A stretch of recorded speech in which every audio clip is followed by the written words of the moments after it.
Bonjour, petite vidéo pour toutes les personnes qui nous ont rejoints sur ce canal et pour tous les autres également pour être sûr qu'on est tous dans la même fréquence, la même énergie de résistance. Vous avez vu que la résistance, elle peut être à la fois dans l'action d'abord, puisqu'on peut également aller dans des actions de manifestation, écrire, donc des actions vraiment concrètes.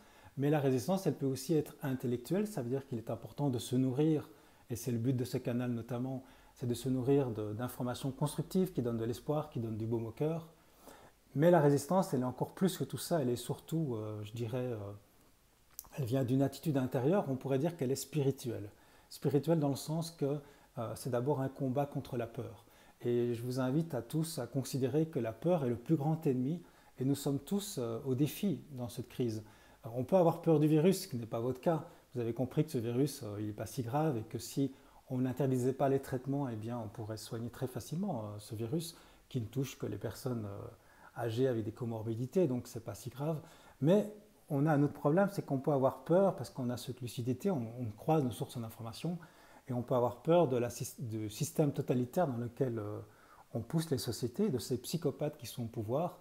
Et même si on a raison d'un point de vue intellectuel, on aura encore une fois tort parce que quand on tombe dans la peur, même si elle est raisonnable au niveau des faits, il y a effectivement un risque, un glissement vers une société totalitaire.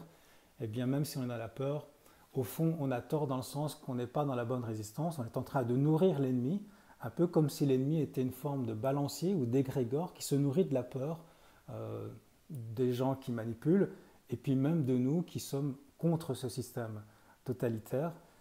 Dès qu'on est dans la peur, on est en train de nourrir nos ennemis. Et donc je vous invite à considérer le fait que la meilleure résistance, même si vous êtes dans l'action mais vous êtes mu par la peur, c'est pas bon non plus. La meilleure résistance est une résistance qui se fait avec le contraire de la peur. Et c'est quoi l'état qui est le contraire à la peur? C'est l'amour. L'amour qui amène une confiance, l'amour qui est simplement la force la plus puissante de l'univers, l'amour qui permet effectivement de faire en sorte que vous ne pouvez pas être contaminé par la peur. Comme une lumière en fait. La lumière fait en sorte, quand la lumière est là, l'obscurité ne peut pas rentrer là où est la lumière.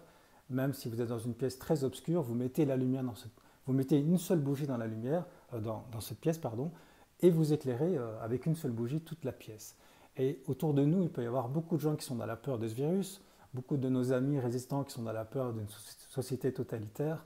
Eh bien, par notre lumière intérieure, par cet amour que nous décidons et que nous pouvons vibrer, eh bien, nous pouvons vraiment amener, illuminer autour de nous, comme cette bougie dans cette pièce, et faire beaucoup de bien. Alors, comment faire pour être dans l'amour? En fait, c'est simple.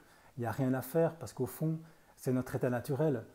Quand nous sommes dans la peur, c'est que nous faisons quelque chose. Nous sommes en train de penser et nous sommes en train d'anticiper.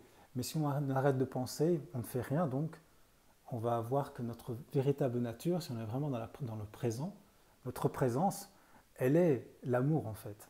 Donc je vous invite à développer ce type de résistance qui est une résistance beaucoup plus profonde, beaucoup plus spirituelle, car au fond nous sommes dans une guerre spirituelle.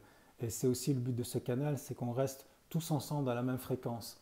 Et donc je vous invite à me mettre en commentaire votre volonté, votre choix de vibrer dans l'amour. C'est vraiment super important qu'on soit tous dans cette même énergie.